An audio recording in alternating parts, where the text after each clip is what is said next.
The radio went dead at 3:47 a.m. Marcus had been calling for his partner for 6 minutes. The loading dock was silent except for the sound of his own breathing and something else, metal scraping against concrete, coming from inside the shipping container.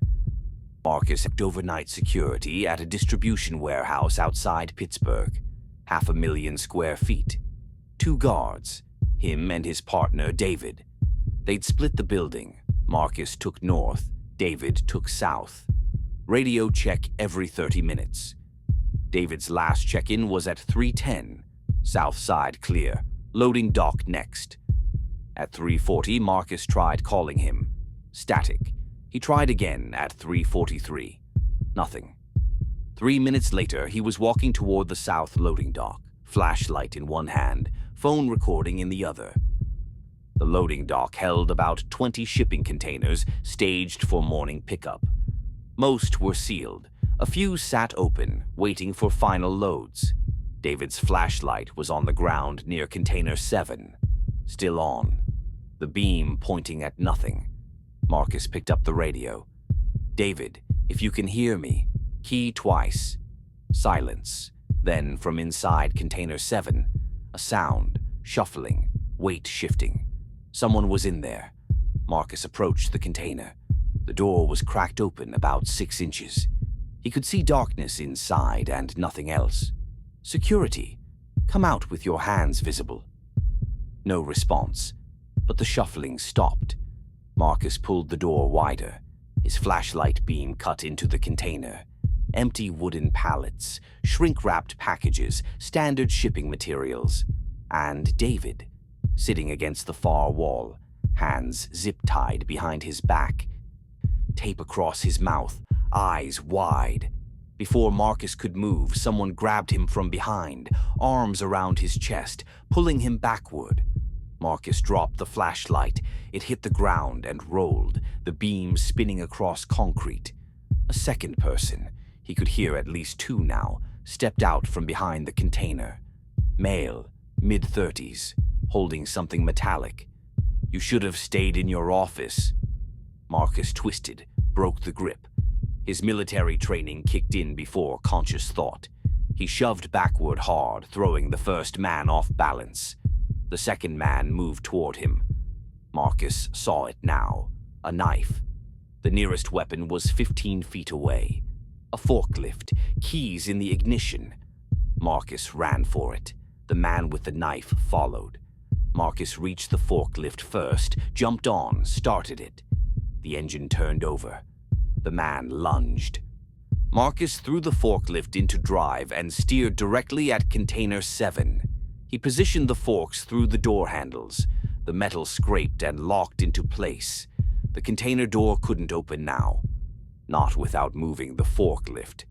Marcus jumped off, grabbed his phone, dialed 911.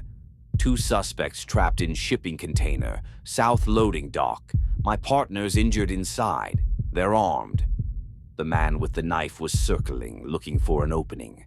Marcus kept the forklift between them. The second man inside the container was yelling now, slamming against the door. It didn't move. 18 minutes until police arrived. Marcus held position. The man with the knife didn't approach closer than 10 feet. He knew the math. Marcus was between him and the exit. Police were coming. He wasn't getting out. When officers arrived, they found 3 more people inside the container. 2 women, 1 man, all zip-tied, all terrified. They'd been there for 3 days. The 2 suspects, brothers Mike and Leon Voss, had been using the warehouse as a staging point, smuggling people in containers during overnight hours when security was minimal. They'd been operating for 7 months. David had heard something, investigated. They'd grabbed him. Marcus showing up was unexpected. The Voss brothers were convicted of human trafficking and kidnapping, 43 years combined. But during the trial, something came out that Marcus didn't know that night. The knife wasn't the only weapon. Leon Voss had a gun tucked in his waistband. He never pulled it. When investigators asked why, he said, "The security guard moved too fast. By the time I thought about it, he had us blocked in. Wasn't worth dying over. Marcus found out 3 months later. The man had a gun the whole time. He'd been 10 feet away from someone who could have shot him. He just didn't know it. Marcus quit security work 6 weeks after the trial. He works during the day now. He still checks his back when he hears scraping metal. Please subscribe to this channel and let's keep breathing life into stories that were never meant to stay silent. Now, let's continue. Not all security incidents end with arrests. Sometimes the threat isn't criminal intent. Sometimes it's architectural. Sometimes it's the building itself. And what happens when you're alone inside it at 4 a.m. with no way to verify what you're seeing is real. Derek worked overnight security at a 42-story office tower in Seattle. His job was simple: monitor cameras, walk the floors once per shift, respond to alerts, keep the building secure between 11 p.m. and 7 a.m. The building was empty at night. During the day, 3,000 people worked there. After 6 p.m., Derek was alone. March 17, 2021. Derek clocked in at 10:45. First patrol at midnight. All floors clear. He returned to the security office. Watched monitors. Normal. At 2:33 a.m., motion alert. Floor 38. Derek checked the camera. Hallway 38C. Empty. He logged it as a false alarm. HVAC movement. Shadows from outside lights. 3 minutes later. Another alert. Same floor. Different camera. This time, Derek saw it. A person. Moving down the hallway toward the stairwell. Clear on the monitor for maybe 3 seconds before disappearing from frame. Derek checked the access logs. No card swipes after 11 p.m. except his own. No one should be on that floor. He grabbed his flashlight and radio, took the elevator to 38. The law firm that occupied the floor had 200 desks, a dozen conference rooms, and a maze of cubicles. Derek stepped off the elevator into darkness. Security. If anyone's on this floor, identify yourself. Silence. Then footsteps. Running. Away from him. Derek followed. Through the cubicle farm, past offices, toward the back conference rooms. The footsteps stayed ahead of him. He never got closer than 30 feet. Then they stopped. Derek stopped too. He was standing in the center of the floor. Conference rooms to his right. Emergency exit behind him. Cubicles surrounding him on 3 sides. He heard a door close. Nearby. He turned. Conference room D. The door had just shut. He approached slowly. The door had a small window. Derek shined his flashlight through it. 6 people, sitting around the conference table, all facing the door, all completely still, watching him. Derek stepped back, keyed his radio. I have multiple subjects. Conference room D, floor 38, requesting immediate police response. He maintained position. The door stayed closed. The figures didn't move. Derek could see them clearly through the window. Dark clothing, calm, like they were waiting for something. Police arrival time, 8 minutes. Derek watched the door. The figures watched him. No one moved. At minute 6, the door opened. One by one, they filed out. 6 people, all carrying bags.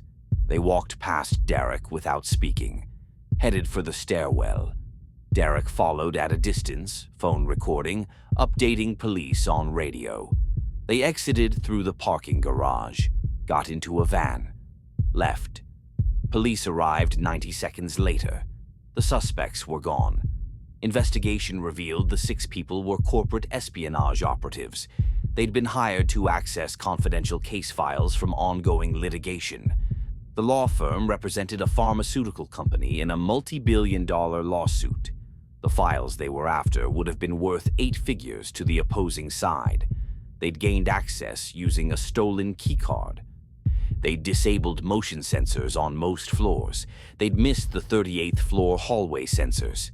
Derek's patrol schedule, randomized by design, had brought him upstairs exactly when they triggered the alert. All 6 were eventually identified and arrested. But during Derek's testimony, one of them, a woman named Sarah Klein, said something that Derek still thinks about. "We knew security would find us eventually. That's why we had the conference room planned. We'd wait inside until he called for backup, then leave while he was waiting. We weren't worried about one security guard. What's he going to do? Chase 6 people?" She was right. Derek was alone on the 38th floor with 6 people who'd committed crimes worth millions. If they'd decided to eliminate the witness instead of sitting calmly, Derek had a flashlight and a radio. He doesn't work high-rises anymore. He refuses solo overnight shifts, and he never chases. Ever. Thomas worked overnight security at St. Michael's Regional Hospital in Ohio, 10 years on the job. He'd handled violent family members, psychiatric patients in crisis, code grays, code blues. He'd seen people die. He'd seen people saved. He thought he'd seen everything hospitals show you. January 19th, 2023, Thursday night, quiet shift. At 2:08 a.m., a nurse from 4th floor called security. "I know this sounds strange, but I'm hearing something from the old psych ward. It's been closed for renovations for 3 months. But I heard someone screaming." Thomas took the service elevator to 4. The old psychiatric ward was at the end of a corridor, separated from active hospital areas by construction barriers and locked doors. He unlocked the first barrier. Dust, plastic sheeting, construction equipment. He called out, "Security, identify yourself." From deeper in the ward, crying, female voice, distant but clear. "Please help me." Thomas followed it, through demolished walls and covered furniture, into what used to be the main ward hallway. Patient rooms on both sides, all dark. The crying was coming from room 411. Thomas pushed the door open. Empty. Bed frame. Old medical equipment. No one there. The crying stopped the moment the door opened. Thomas scanned the room with his flashlight. Closet. Empty. Under the bed frame, nothing. Behind equipment. Clear. On the wall, barely visible under old paint, someone had scratched words into the plaster. "Help me room, 411, they won't listen." Thomas photographed it, probably from a former patient years ago. Sad but not unusual in old psychiatric wards. He was leaving when he heard it again. Crying. But not from 411 this time. From room 417, down the hall. Same voice, same words. "Please help me, please." Thomas walked to 417, pushed the door open, empty. Crying stopped. More scratches on this wall. "She died here, Melissa, 1994. They didn't help." Thomas radioed maintenance. "I need history on this ward. Any incidents in the 90s? He moved through the ward, checking rooms. He found messages in 6 different rooms, all similar, all desperate, all from patients who felt unheard. At 2:47 a.m., Thomas was in room 425, documenting a message that read, "I screamed for hours," when sound erupted from every direction. Every room started making noise simultaneously, crying from 411, screaming from 417, banging from 419, voices overlapping, dozens of them, all in distress, all calling for help. The ward sounded occupied, like a fully staffed psychiatric floor during a crisis. Multiple patients, multiple emergencies, all happening at once. Thomas ran, back through construction barriers, through locked doors, into the active hospital area. The moment he crossed back into the lit corridor, it stopped. Complete silence. Thomas called for backup. Another guard, Michael, responded.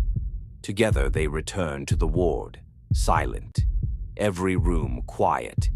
Thomas showed Michael the scratched messages. Those were real. documented in photos. The sounds, gone, like they'd never happened. The next day, Thomas requested archive access. Hospital records showed that between 1974 and 1996, the psychiatric ward had been chronically understaffed. Multiple documented incidents of patients in distress not receiving timely care, several deaths under questionable circumstances. One death. Melissa, age 19, room 417, 1994, admitted for severe depression. The night she died, she'd called for nurses repeatedly for 3 hours. Staff logs showed they were overwhelmed. By the time someone checked on her, she'd overdosed on medications she'd been hoarding. She died en route to the emergency room. Incident report. Patient called for assistance multiple times between 2 and 5 a.m. Staff unable to respond due to staffing shortage. Patient found unresponsive at 5:23 a.m. The message in room 417, she died here, Melissa, 1994, they didn't help, was about her. Written by another patient who'd witnessed it. Every scratched message matched a patient record. Real people, real suffering. System failures documented in files that had been archived and forgotten. But the sounds Thomas heard? No explanation in any report. The ward was demolished 6 months later. A new outpatient center stands there now. Clean, modern, bright. Thomas transferred to a different hospital. He still works overnight security. But he won't patrol closed wards, and he won't go into empty wings alone. He doesn't know what he heard that night. He's a rational person. He doesn't use words like ghosts or hauntings. But he heard voices, distinct words, people calling for help. Whether those were echoes of the past or his mind interpreting construction sounds as speech after reading those desperate messages, he'll never know. What he does know, those patients were real. Their suffering was real. The system failed them, and someone, maybe them, maybe someone who witnessed their pain, carved that failure into the walls so it wouldn't be forgotten. Thomas thinks about it sometimes. Whether suffering leaves marks, whether trauma imprints on places, whether the calls for help that went unanswered in 1994 are still echoing somehow in the structure of a building that no longer exists. He doesn't have answers. He just knows he heard something, and he's never going back to find out what.